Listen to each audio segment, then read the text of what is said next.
Consider the region bounded by the curves y equals x squared and y equals 4 in the first quadrant. Find the volume of the solid formed when the region is revolved around the x-axis using square cross sections. Picture time. Picture time. All right, so we're looking at y equals x squared. Okay, and we're looking at y equals 4. I'm going to be very bad at this. If I'm going to try to draw square cross sections, it's going to look something like that. Okay, squares going to look something like that, and then they get smaller, and then they get smaller, and stuff like that. Okay, now these are squares, and what we're looking at is whatever the height is between these two curves is also going to be the length. So if we're looking at 4 and x squared, the length of each side is going to be 4 minus whatever x squared is at the moment. So that's the thing that I need to look at first, is that the side length is going to be 4 minus x squared. Now, I care about the areas of these squares because what I'm going to do is integrate the area, and by integrating the area, we get volume. So if the side of a square is 4 minus x squared, then the area of a squared is the side squared. So the area, okay, a of x, I guess we can call it, is going to be 4 minus x squared squared.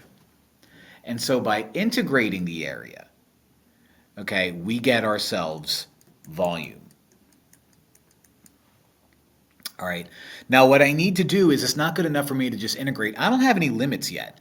I don't have limits of integration or anything like that. So I know you start at 0, but what are you going to be? Okay, what are you going to be? So we set these guys equal to each other. X squared equals 4. We don't lose sleep because I know that all I have to do is square root both sides. Okay, don't forget your plus or minus, and you get plus or minus 2. And then you remember that, oh yeah, we're only focusing on the first quadrant, so my limit is going to be 2. So you are going to be from 0 to 2. So let's set this equation up. Let's set this integral up. The integral from 0 to 2 of my area is 4 minus x squared squared dx. All right. Now, before we do anything, let's FOIL that out. Okay, that's a perfect square trinomial.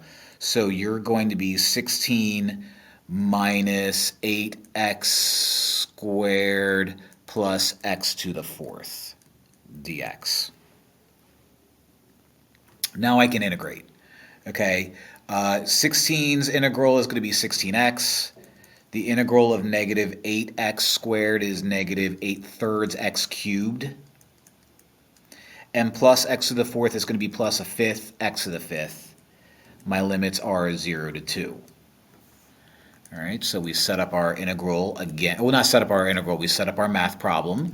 So we get 16 times 2 minus 8/3 times 2 cubed plus 1/5 times 2 to the 5th minus, if I plug in 0 to all three of you, you become nothing. So let's not overcomplicate things, shall we? Let's not. We're at this stage, we're this far into calculus, we don't need to overcomplicate things. You become 32. 2 to the 3rd power is 8. 8 times 8 is 64, so minus 64 over 3.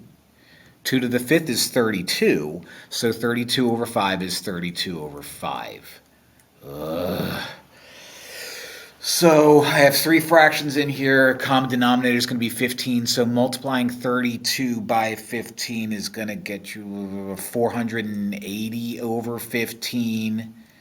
Multiplying u by 5 is going to be 320 over 15. And multiplying u by 3 is 96 over 15.